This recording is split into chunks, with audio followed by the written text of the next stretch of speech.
Tiga tipe manusia yang suka berhutang. Apakah Anda termasuk? Di era sekarang ini, Indonesia tengah darurat yang namanya berhutang. Tidak hanya negaranya yang berhutang, tapi juga rakyatnya yang gemar berhutang. Namun tujuan dari mereka berhutang ini sangat berbeda-beda tergantung tipe-tipenya. Nah, lantas apa saja tipe-tipe manusia yang suka berhutang ini? Sebelum menonton video ini, monggo di-subscribe dan jangan lupa di-like video ini ya. Nah, langsung saja yang pertama adalah tipe orang yang gengsian dan punya banyak keinginan. Mereka ini suka berhutang karena ingin membeli sesuatu, karena terpengaruh oleh hype, oleh media sosial dan juga orang-orang di sekitarnya yang membeli sesuatu yang sebenarnya dia tidak mampu membeli, namun dia terpengaruh untuk membelinya karena gengsian tadi.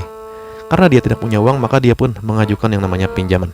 Orang ini adalah termasuk orang yang punya kontrol diri yang buruk, gak bisa membedakan mana kebutuhan dan keinginan, suka pamer dan mau dipuji orang-orang atas harta yang dimilikinya, punya manajemen keuangan yang buruk, budak konten sosial media, budak tren fashion dan gawai. Mungkin saja dia berpikir anaknya atau saudaranya atau ayahnya yang akan melunasi hutang tersebut. Hobi jalan-jalan atau berwisata atau healing walaupun uangnya nggak ada. Gampang iri dengan punya orang lain dan selalu melihat ke atas sehingga selalu merasa kekurangan.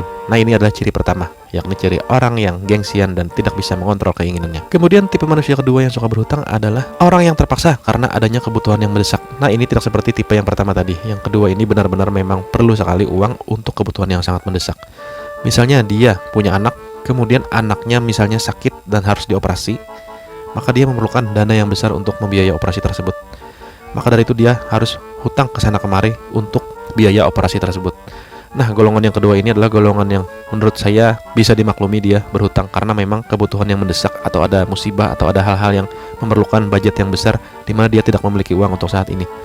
Biasanya orang seperti ini awalnya dia akan berhutang dulu. Kemudian dia akan berusaha melunasinya sebisa mungkin dengan menjual aset yang dimilikinya atau harta yang dimilikinya. Karena tidak bisa cepat kan menjual harta, jadi dia harus berhutang terlebih dahulu karena uangnya diperlukan dengan cepat. Misalnya untuk mengobati anaknya yang sakit tadi. Nah, ini adalah tipe yang kedua. Ini sangat-sangat bisa dimaklumi. Kemudian tipe yang ketiga adalah pengusaha yang ingin cepat mengembangkan usahanya. Banyak sekali para pengusaha yang mengatakan kalau tidak berhutang, usaha tidak akan maju.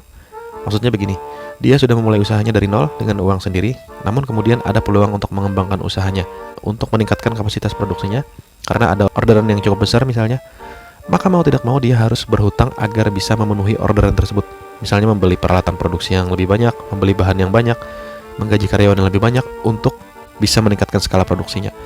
Ini juga termasuk hal yang wajar, karena termasuk hutang yang produktif, namun kalau bisa jangan berhutang juga. Siapa tahu kan pas kita selesai mengerjakannya, ternyata klien kita misalnya telat bayarnya, kita punya hutang dan pembayaran dari klien kita belum lunas, maka itu akan terjadi yang namanya kekacauan. Uang tidak dibayar, tapi kita harus bayar ke vendor kita. Nah, sebisa mungkin kalau bisa untuk usaha ini dipastikan juga kalau kliennya ini bayar langsung, kalau bisa bayar di awal separuh, kemudian pelunasannya langsung selesai. Kalau bisa cari klien yang benar-benar bagus.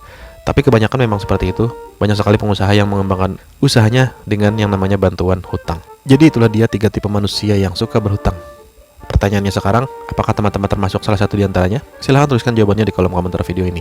Saya sendiri menyarankan agar teman-teman tidak berhutang, kecuali benar-benar terpaksa dan juga benar-benar bisa membayarnya.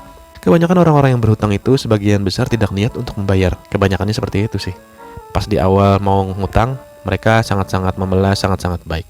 Tapi pas ditagih, mereka akan sangat galak, lebih galak dari yang menghutangi. Oke guys, jadi sekian dulu video dari saya. Semoga bisa memberikan pencerahan. Jangan lupa di like, di share, dan di subscribe channel ini. Dan sampai jumpa di video-video selanjutnya. Terima kasih sudah menonton video ini. Jangan lupa di like, di share, dan di subscribe biar kamu gak ketinggalan video-video terbaru dari kita. Sampai jumpa di video-video selanjutnya. Bye-bye.